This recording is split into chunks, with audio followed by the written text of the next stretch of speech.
Members, please take your seats.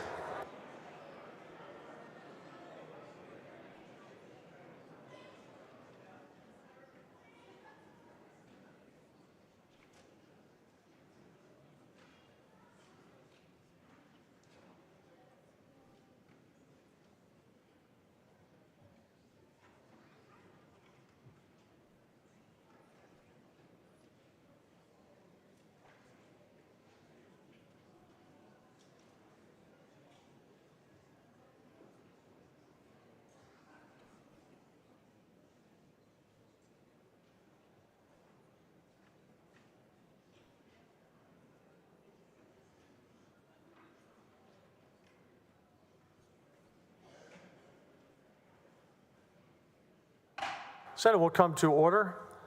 The next order of business is the election of the President pro tem. The chair recognizes Senator Parker for the nomination.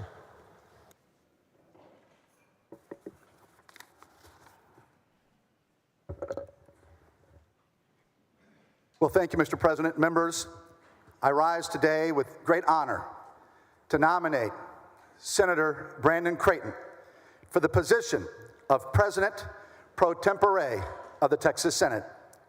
As we deliberate on the choice of a leader for this very, very special role, it is imperative to select someone who embodies the values that define Texas, someone who understands this chamber, its business, and the people that we are all so very blessed to serve.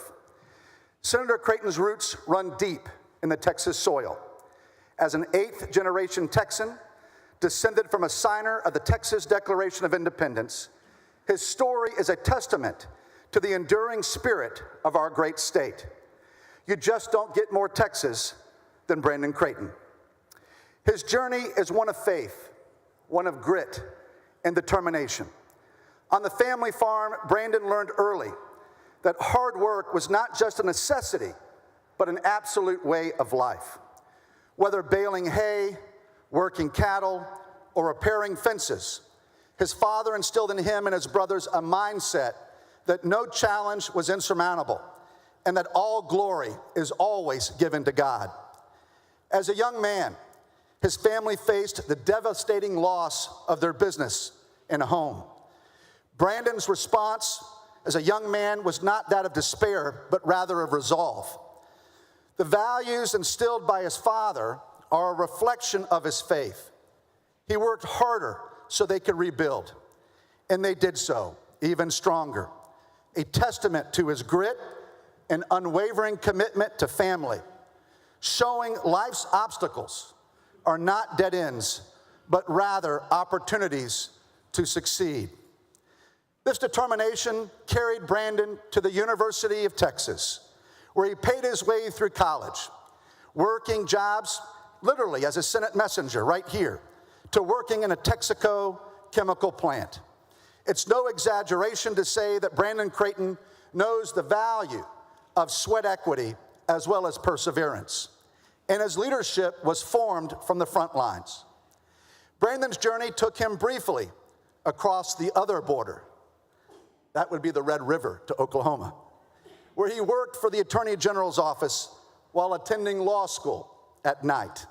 Even then, his heart always remained in Texas, and as soon as he could, he returned home to Conroe to build a law practice, to start businesses, to create jobs, and to raise his family.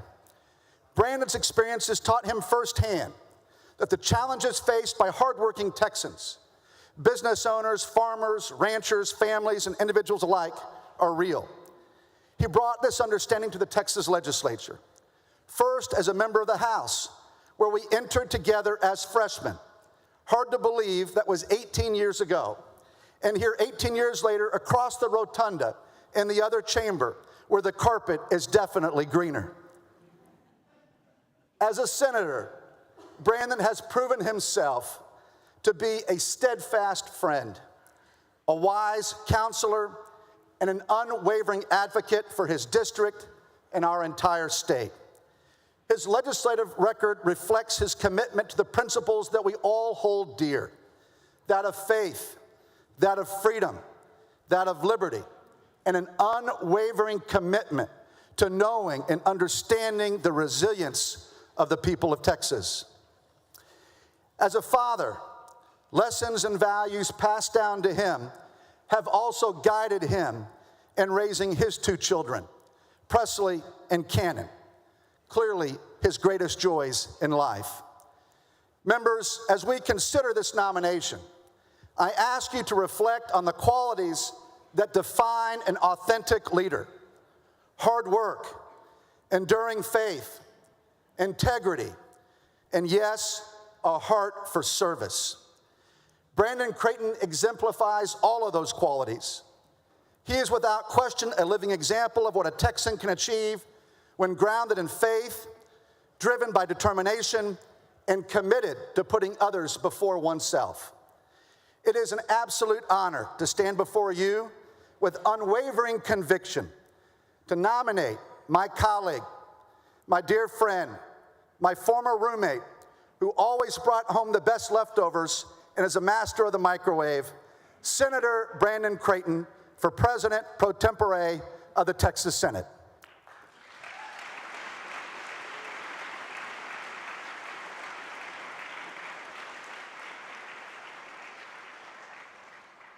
Chair now recognizes Senator Betancourt to second the nomination.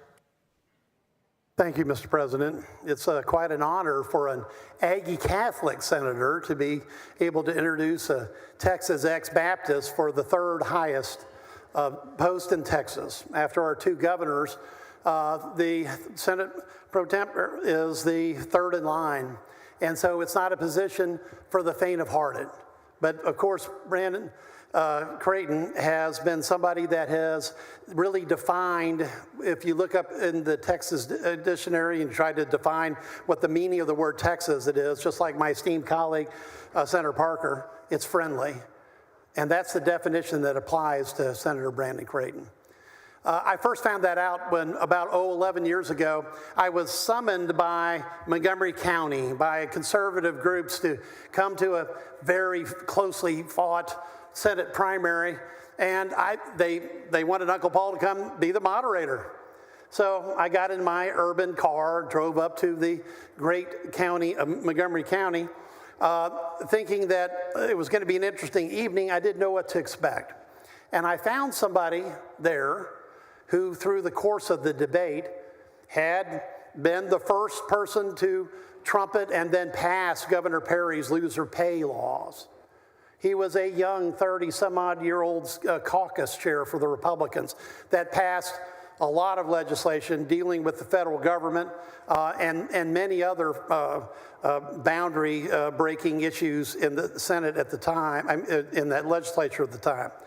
And more importantly, he set a standard of leadership that he brought to from the House to the Senate. Because we just didn't get his arrival in 2015. The class of 15 is all on this side of the chamber. I see Senator Colcourse, I see Senator Perry, I see Senator Hall, I see our Democrat cousins, Jose Menendez. We all came in 2015. We all came in with the idea that we were going to serve. And what did Brandon first do when he got here in the Senate? Well, back then, Mr. President, you know that the Senate was not the bastion of tax cutting 10 years ago that it is today.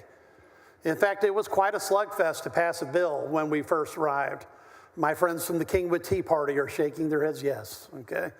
And it was quite a fight on the floor, Senator Flores, because we were looking for the one bill that could make a difference and set Texas on to the right path. And it happened to be Senate Bill 1760.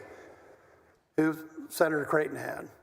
And in that contentious first debate about property taxes, I will always remember Senator Creighton spreading his arms, like Abraham Lincoln, in the great debates of old.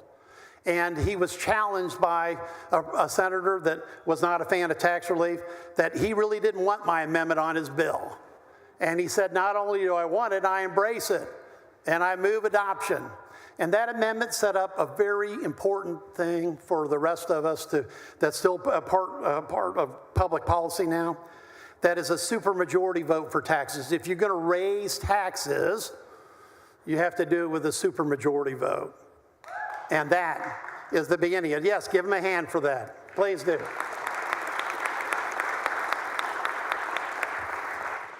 Now, like our good friend, the other Republican lawyer, not counting our good judge, Jim Huffman, okay? They despise all three-letter federal acronyms, okay? DEI, ESG, CRT, UBI.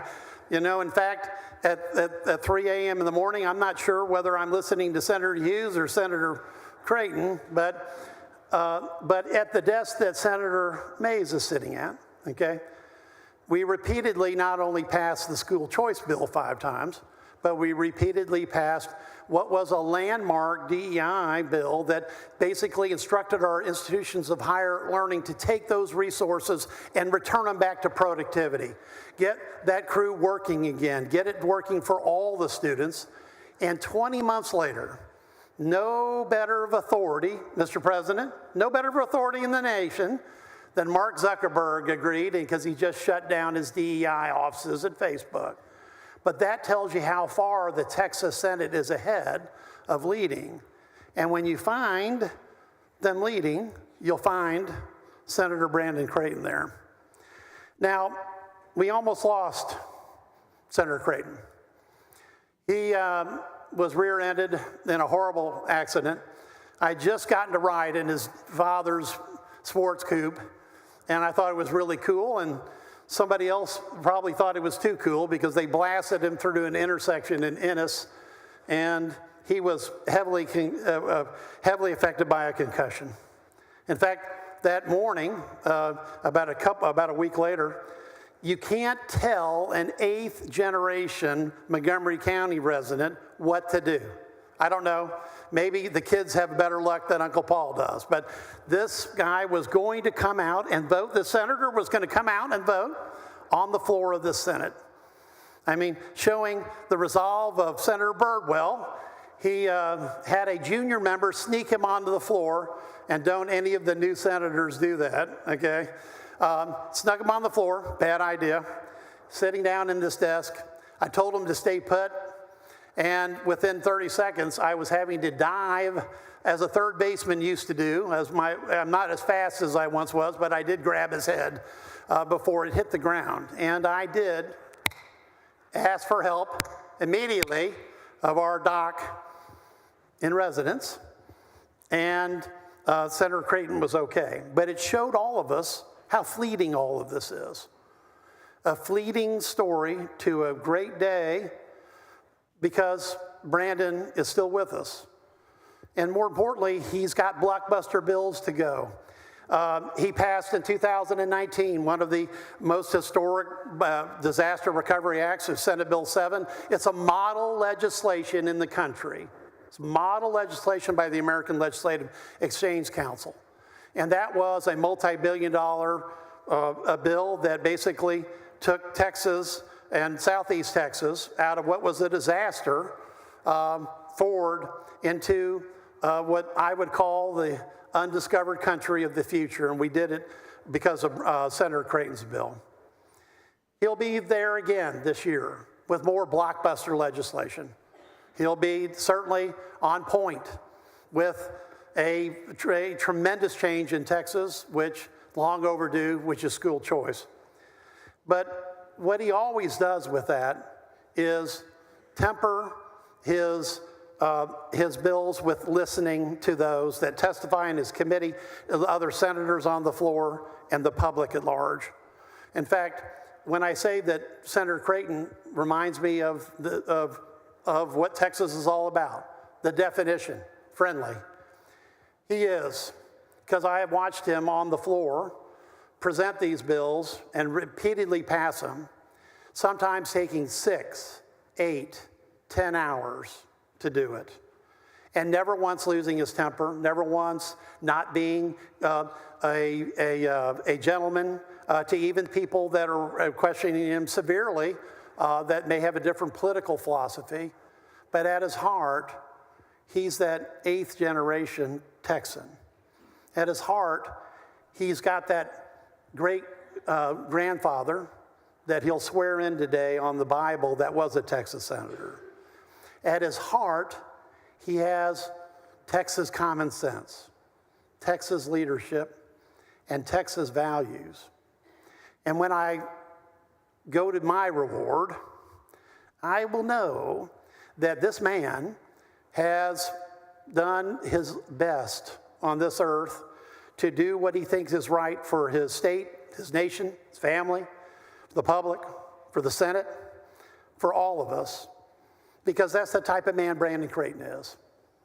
When you get to meet someone like this, I did 11 years ago, I immediately picked up the phone, and I won't tell you who I called, but it might be somebody on the dais, and I said, we've got a new senator, and his name is Brandon Creighton.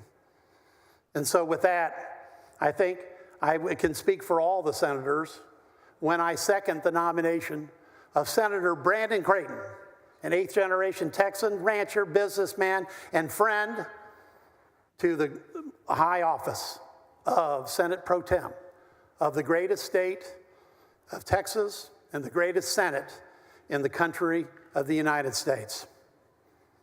Thank you, Senator Betancourt.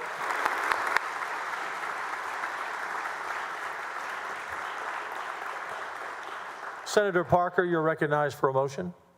Well, thank you, Mr. President. It is my great privilege and honor to move that we elect Senator Brandon Creighton for President pro tempore of the Senate of Texas. Members, the question is on the election of the Senator from Montgomery, Senator Brandon Creighton, to the office of President pro tempore of the Texas Senate. Would all of those in favor rise? They're all standing, Brandon. Just wanted you to be sure. They're all standing. The motion carries, and Senator Creighton is elected President pro tempore of the Texas Senate. Congratulations.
Members, the chair announces the appointment of the following committee to escort Senator Creighton.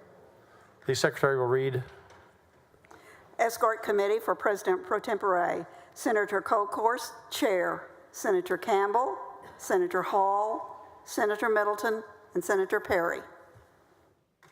Members, for those of you who are the escort committee, please go to the back where Austin is, under the clock.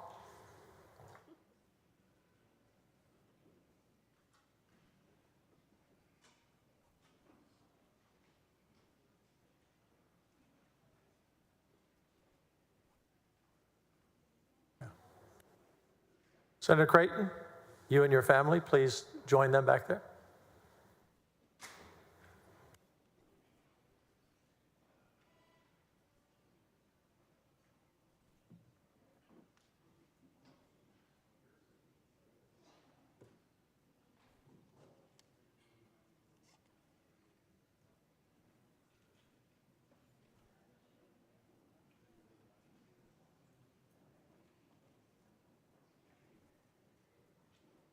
Please come forward.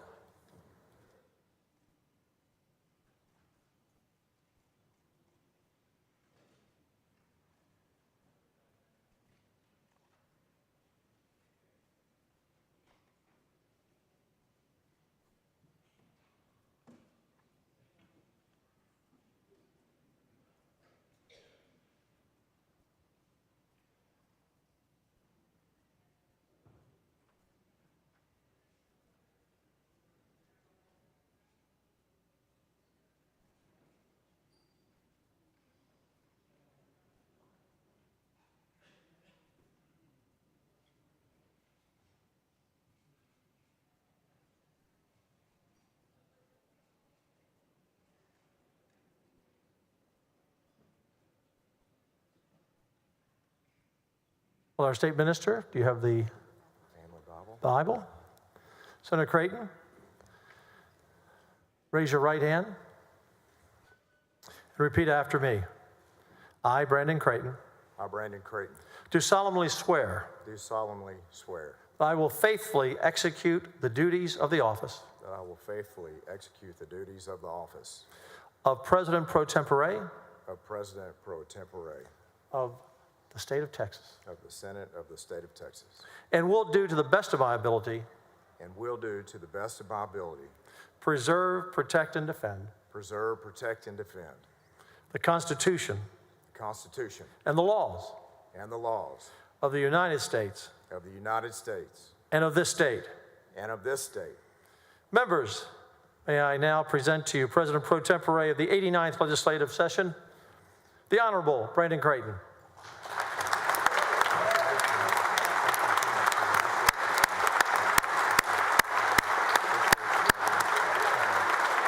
Everybody better.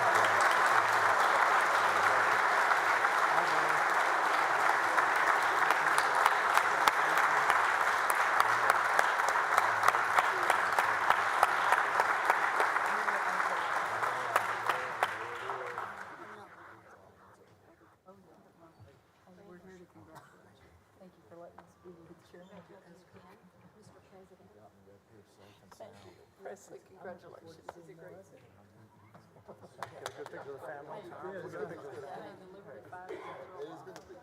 You may be seated, members.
Brandon, are you ready? Ready? And I think they'd love to hear that story of the Bible, too. It's a great little story. If it wasn't in your remarks, you can ad-lib it. So, Brandon Creighton.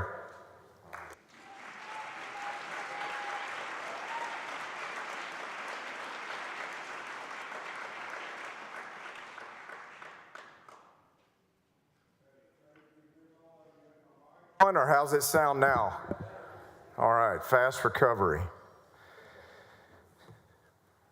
Lieutenant Governor Patrick mentioned that he wanted me to explain the history behind the Bible that I used. My grandmother's grandfather served in my seat over 120 years ago out of Montgomery County. He's in this composite up here in the corner.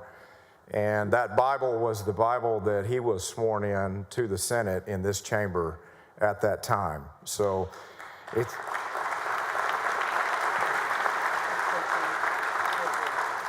it's in not the best shape, but it's holding its own through the test of time, as we would expect. Lieutenant Governor Patrick, my distinguished colleagues, friends, and family, I stand here today with profound gratitude and incredible appreciation.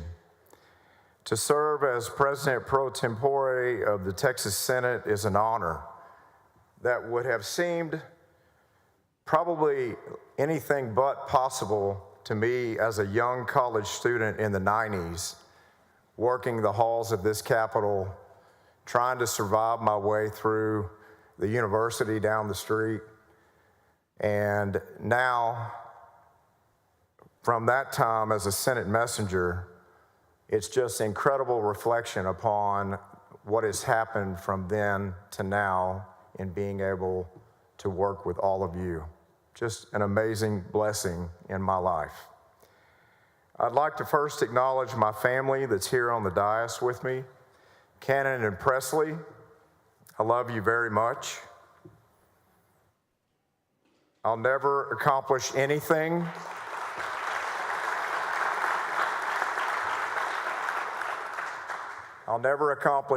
more important than being your dad. Cody and Trinity and Tamara, I love each of you very much, and I'm so happy that all of you are here with me for this incredibly special day ceremony. Cannon, because I love you and I want you to always succeed, I'm going to ask you now to exit. Everyone's wondering, what am I talking about on that? Cannon has a very important basketball game this afternoon against the district rival. And he's gotten special permission from his coaches to be here today, to be a part of the ceremony up to now. But as the starting guard, the rules are, if you're not there on time, you don't play.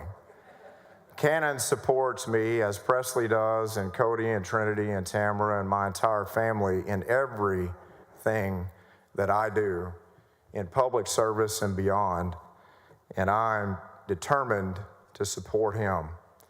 So, Cannon, at this time, I'm going to ask you to exit. Come give me a hug. Love you. Love you, sister.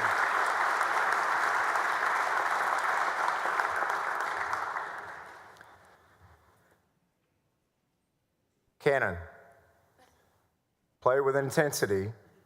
Drive on your opponent early so he respects you, and never give up. Deal? Deal.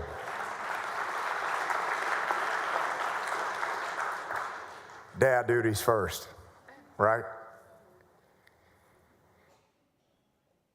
I want to also recognize my mother, who's watching from home. My mother made many of these opening days, but at this point in life, she's doing very well, but traveling is more difficult.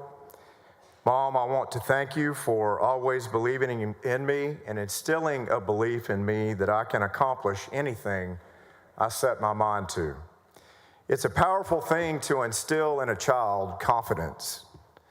That is probably the most important superpower that we can do for a child that is inevitably going to go through rough times. No one does that better, Senator Colkhorst, than a mom. And I'm so thankful for my mother. She's watching right now. Mom, I love you very much.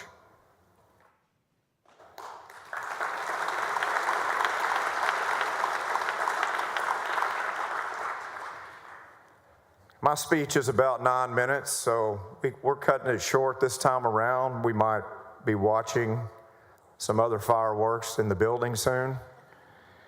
But I'm going to veer from my speech and maybe add 30 seconds to that. If you're one of the guys that traveled here today that attended high school with me or college, would you stand up?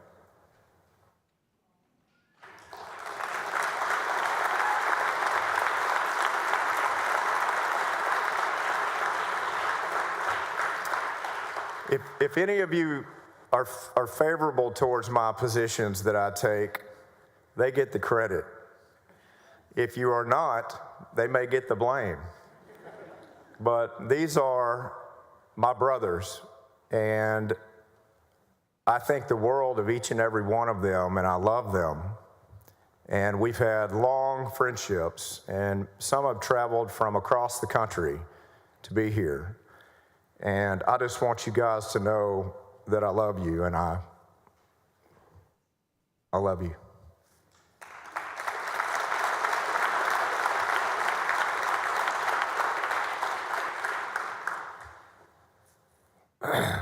Wow. I especially want to thank my Chief of Staff, Tara Clements, who's been with me for, I had to check this, 17 years. That's hard to believe.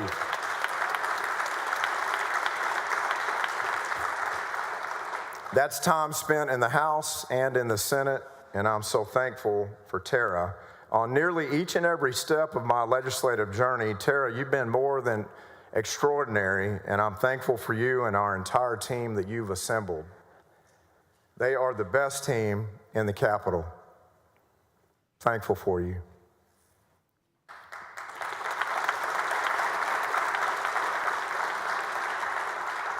To Lieutenant Governor Patrick and my Senate colleagues, thank you for your trust and your friendship. To our new dean, Senator Zaffirini, I'm so honored to work with you, and having served with you since I came into the Senate has been a blessing, and I appreciate you.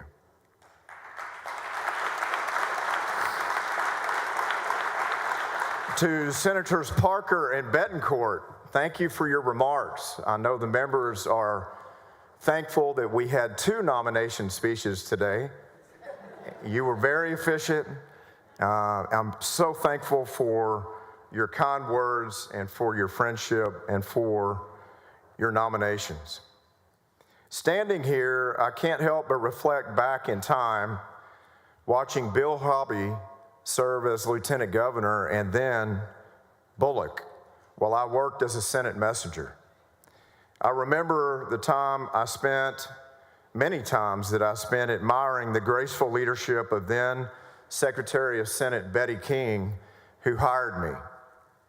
Now to accept this honor with Lieutenant Governor Patrick, the most accomplished Lieutenant Governor in Texas history, and our incredible Secretary of Senate, Patsy Spall, is truly a blessing. You and your teams are just remarkable and so appreciated. Let's give them a round of applause.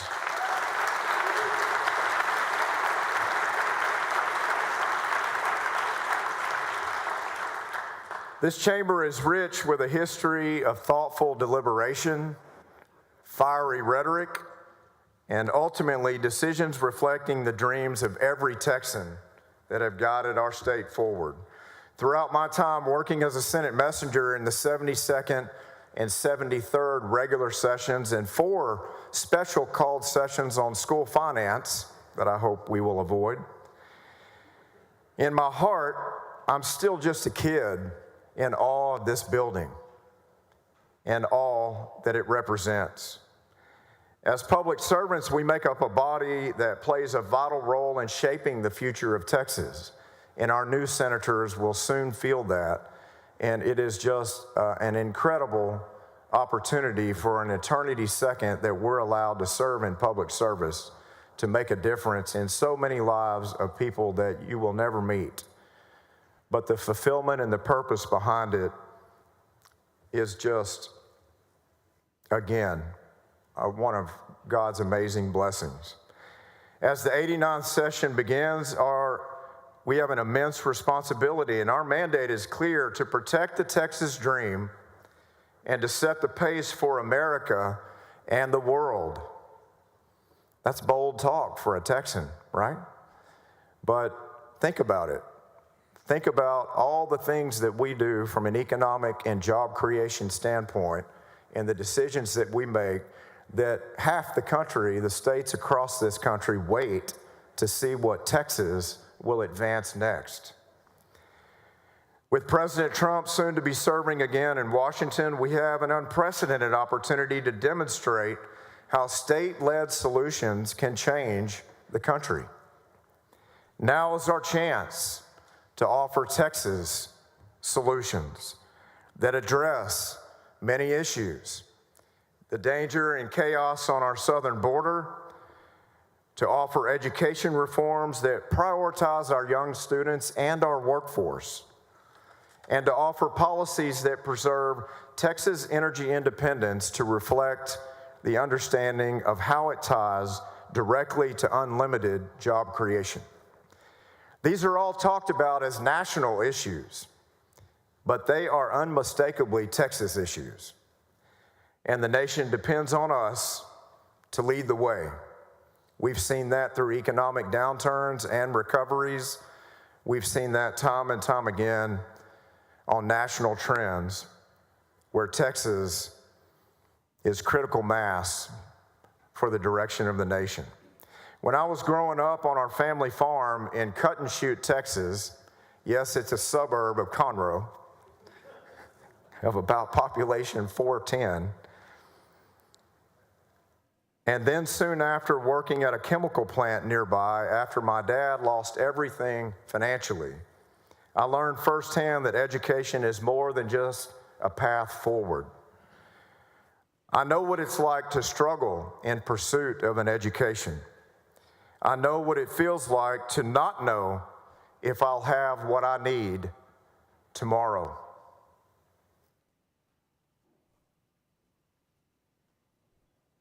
Like so many students today and adult learners, I maxed out guaranteed federal aid.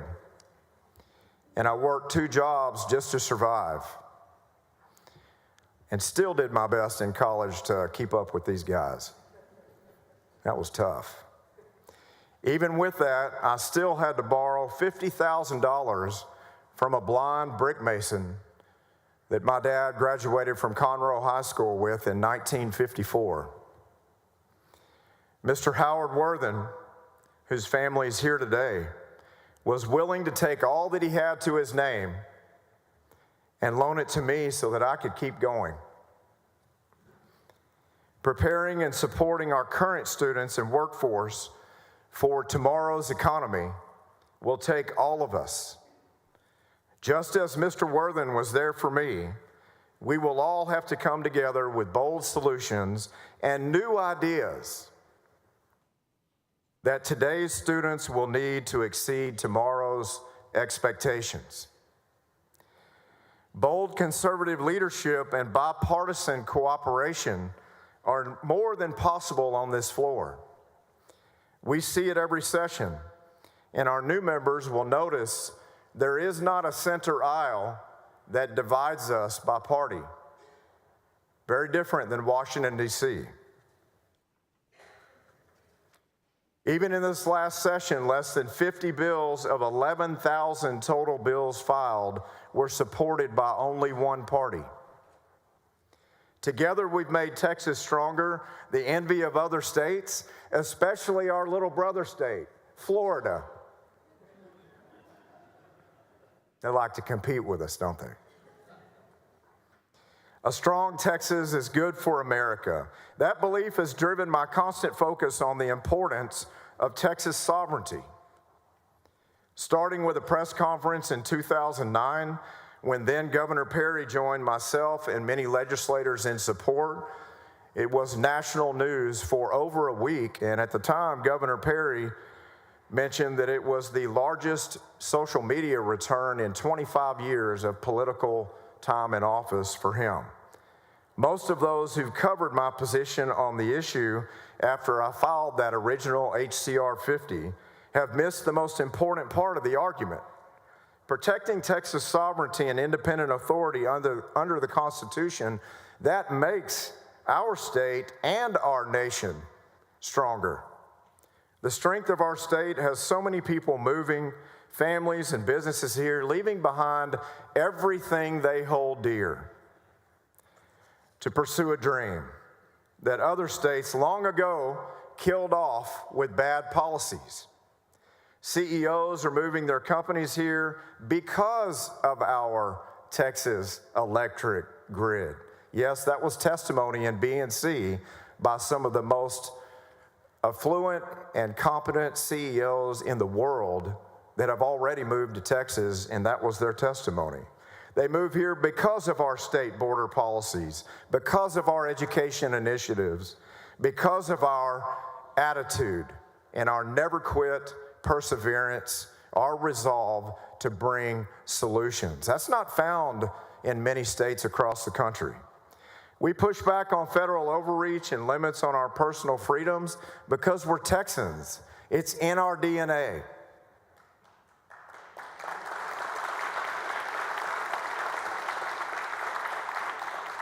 We're going to continue to work together to make sure that our state leads the nation in hope and opportunity and prosperity. And isn't that what everyone in our districts are aligned on? We must remain a place where you can launch a business in your kitchen or your garage and still have a fighting chance for success. That is long lost on many states across this nation. That's what we have here now in Texas, and we can make it even better. As James Michener understood, Texas is more than a place, it's a state of mind. It's the conviction that faith matters most and that hard work is more than just a top priority. It's the belief that innovation drives success, that freedom unleashes the best of human potential. It's the belief that our best days lie ahead. So in closing, I simply say thank you for this profound honor, and may God bless you all. May His wisdom always guide this chamber, and forever and ever, may God bless the great state of Texas. Thank you.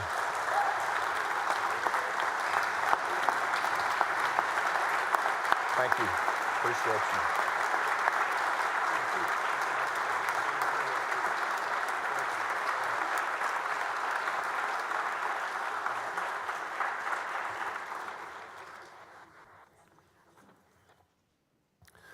When I finish the day, I'm going to present you this gavel. It's inscribed for you on this great day. All right? You may be seated if you like. You may be seated.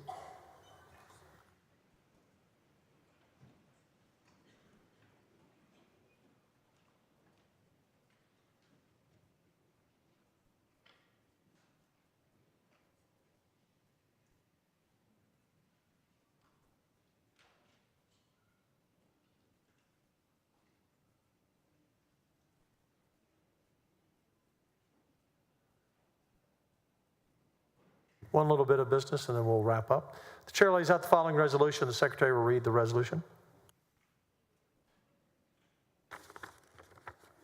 Senate Concurrent Resolution Number 7 by Zaffarini, granting permission of either house of the legislature to adjourn for more than 3 days during the period beginning on Wednesday, January 15th, 2025, and ending on Wednesday, January 22nd, 2025. The chair recognizes Senator Zaffarini, our dean in full for this session. Thank you.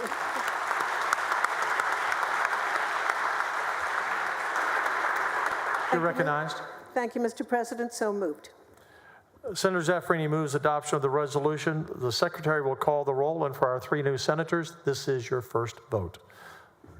Alvarado, Betancourt, Birdwell, Blanco, Campbell, Cook, Creighton, Eckhart, Flores, Gutierrez, Hagenbu, Hall, Hancock, Hinojosa of Nueces, Hinojosa of Hidalgo, Huffman, Hughes, Johnson, King, Colcourse, Menendez, Middleton, Miles, Nichols, Parker, Paxton, Perry, Schwartner, Sparks, West, Zaffirini. There being 31 ayes and no nays, the motion is adopted.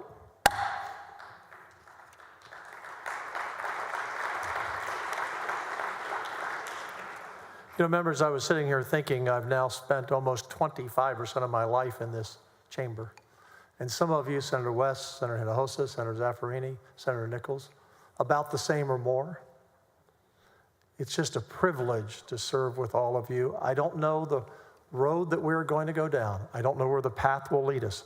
Hopefully it leads us to saying goodbye to each other and hugging each other on Memorial Day. That will be the goal. That will be the goal. We need some help from the other side for that to happen. But we'll see you all tonight. Look forward to meeting some of your families who I've not met. And then we're off to the races. The chair recognizes the Dean of the Senate for a motion. Thank you, Mr. President. I move that the Senate recess until 11 a.m. Wednesday, January 15th, after the Senate meets and caucus at 10 a.m. in the Betty King Room. Senator Zaffirini moves the Senate to recess until 11 a.m. Wednesday, July 15th. Any objection? Hearing none. Motion is adopted. The chair, we now recess until 11 a.m. tomorrow, January 15th. Thank you.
The Texas Senate has concluded its deliberations for the day.